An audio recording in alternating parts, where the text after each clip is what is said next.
Bakunzi b'ikiganiro cyacu dukomeje kuvuga ku mubyeyi Bikira Mariya. Ikiganiro cy'uyu munsi tugiye kugihera ku butumwa bwa Kibeho. Bikira Mariya abonekera i Kibeho yasabye abantu gusenga cyane basabira isi.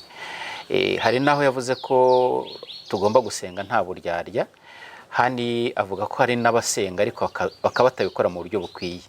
Padiri, umubyeyi udusaba gusenga we yarasengaga? Urakoze cyane Diogene, kuko twigize tubigarukaho mu kiganiro cyashize tuvuga ko Bikira Mariya ari umubyeyi usenga kuko adashobora kuturaga ibyamunaniye. Iyo adushishikariza gusenga nuko nawe asenga, kandi akaba ashaka kutwumvisha neza impamvu yo gusenga. Gusenga ukaba ari ukubonana n'Imana, ari ugusabana n'Imana, kuko ntabwo dusenga kuko hari icyo tubuze, dusenga kuko dushaka gushyikirana n'Imana. Turabona ko na Yezu yasengaga ndetse akamara n'ijoro ryose asenga, ni ukuvuga ngo yashaka guhorana n'Imana se, gushyikirana n'Imana se. Iyo dusenga tuba tuganira n'Imana nk'uko umwana aganira n'umubyeyi we, ariko ibyo bigakorerwa mu kwemera. Bikira Mariya rero ni umubyeyi usenga. Hari ibyanditswe bitagatifu bitugaragariza ko Bikira Mariya ari umubyeyi usenga. Dushobora kubibona no mu ivuka rya Yezu. Mu ivuka rya Yezu Bikira Mariya yari ahari, abamarayika baririmba Gloria, abashumba bishimye baririmba basingiza Imana. Bikira Mariya ari mu isengesho rituje. Bikira Mariya rero ashobora kutwigisha gutuza mu isengesho no gushengerera umwana Yezu, kuko twavuga ko ari we umutoza mu byo gushengerera. Niwe watwigisha gushengerera byuzuye, kuko cya gihe cy'ivuka rya Yezu yaramyaga umwana Yezu, yaramyaga Imana mu bumana bwayo, yicisha bugufi ikigira ubusabusa kugira ngo idusangize ubuzima bwayo. Yezu mu kwicisha bugufi icyatumye amanuka munsi ni twebwe abantu, no kugira ngo dukire. Uko kwicisha bugufi kwe rero, nyiri ibintu, nyiri ukuntu, nyiri ahantu, akigira ubusa kugira ngo adusangize kamere Mana ye. Ibyo umubyeyi Bikira Mariya yarabyumvaga, akumva ari impamvu yo gushengerera, akumva ari impamvu yo kuramya ubwo bumana bwihishe mu bwicishe bugufi.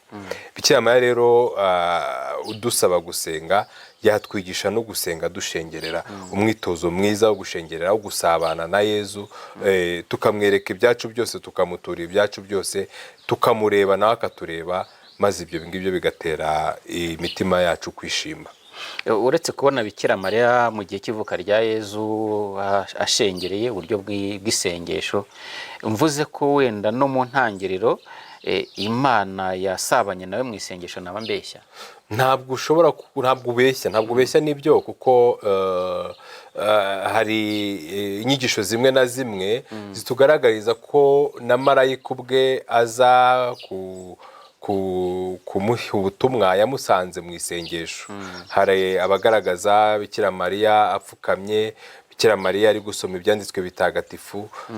Bigaragara ko Bikira Mariya ari umubyeyi wakundaga no gushengerera, kuzirikana ibyo twita meditation, no gucengerwa n'ijambo ry'Imana. Ibyo ngibyo twavuga ko ari umugenzo mwiza wamurangaga na mbere y'uko ahabwa ubwo butumwa bwo kuzabyara umwana w'Imana. Bivuze ko umutima we wari witeguye, umutima we n'ubundi wari wanywanaga n'Imana. Tukaba twavuga tudashidikanya ko n'ubundi Imana yamusanze mu isengesho. Padiri, hari amasengesho tubona, wenda tukavuga nk'isengero rya François d'Assise, hari n'abatagatifu baduha amasengesho. Ese Bikira Mariya hari isengesho twavuga ngo uyu ni umwihariko wa Bikira Mariya, wenda tutaryinjiyemo ariko twavuga tuti iri ni isengero, ni umwihariko wa Bikira Mariya? Ego, wenda tuzagera n'igihe tunayicengeremo isengesho ry'umwihariko Magnificat, igisingizo cy'umubyeyi Bikira Mariya. Nubwo tubona mu byanditswe bitagatifu ko ari na Ana wasingije Imana, bigasa neza rwose n'uburyo umubyeyi Bikira Mariya yasenzemo, nabyo bikadufasha kumva ko Magnificat nk'igisingizo ntabwo ari ikintu cyavuye hejuru, ahubwo umubyeyi Bikira Mariya yasenze asingiza Imana yifashishije ibyanditswe bitagatifu. Nacyo ni ikintu cyiza kitugaragariza ko Bikira Mariya yari afite uburyo yumva ibyanditswe bitagatifu, azirikana ibyanditswe bitagatifu, ashyingura mu mutima we ibyanditswe bitagatifu, noneho bikanatuma agaragaza ya migenzo myiza yose tumubonana. Mu misengere yacu nk'abakirisitu, abana ba Bikira Mariya, Bikira Mariya twamwigiraho iki ariko mu rwego rw'isengesho? Bikira Mariya twamwigiraho gushengerera, nk'uko tumaze kubivuga. Gushengerera ni byinshi twamwigiraho, ariko ubu twagarukira ku gushengerera, uburyo yagura umutima we akanywana n'Imana. Ibyo ni ibintu umuntu wese ashobora kwiga kandi akabigeraho abifashijwemo na Roho Mutagatifu, abifashijwemo n'ingero nziza z'umubyeyi Bikira Mariya. Ikintu twamwigiraho gikomeye kandi dukunda kubura mu isengesho ni umutuzo.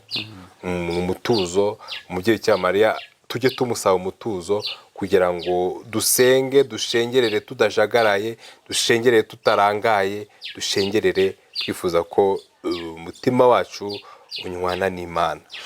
Hano Kibeho hari icyo Bikira Mariya adusaba, njya ntekereza nkabitindaho gatoya. Kuki yavuze ati musenge cyane muvugisha pure na rozari? Umubyeyi arashaka kuduhamagarira gusenga, kandi twifashishije, turabona neza, twifashishije bimwe mu byatuma dusabana n'Imana. Burya isengesho naryo ni isengesho ry'umutima. Ibindi byose dukora ni nk'ibikoresho cyangwa se ni nk'ibyo twifashisha twinjira mu isengesho. Ishapure, Bibiliya, igitambo cy'Ukarisitiya nacyo kidufasha kunywana n'Imana. Mu by'ukuri ibyo dukora byose biba bigamije kuzamura imitima yacu kugira ngo isabane n'Imana. Bikira Mariya rero iyo adusaba ngo musenge mwifashishije ishapure na rozari, ni uburyo bwo kutubwira ngo nimusenge dusengana. Nibyo nanjye uvuga ngo mbafashe, mbaherekeze, kuko burya ishapure kimwe na rozari, nubwo abantu batekereza ko tuba tureba Bikira Mariya cyane, burya ishapure igaruka ku buzima bwa Yesu. Ubuzima bwa Yesu, ducengerwe n'ubuzima bwa Yesu, tubuzirikane duherekejwe n'umubyeyi Bikira Mariya. Burya iyo tuvuga ishapure tuba duherekejwe na Bikira Mariya mu nzira yo gusabana na Yesu, mu nzira yo kugaruka ku mateka ya Yesu, kandi ayo mateka akaba ari amateka yo gucungurwa kwacu. Bivuze ko Bikira Mariya aduherekeza mu isengesho, akatwigisha gusenga ndetse agasengana natwe.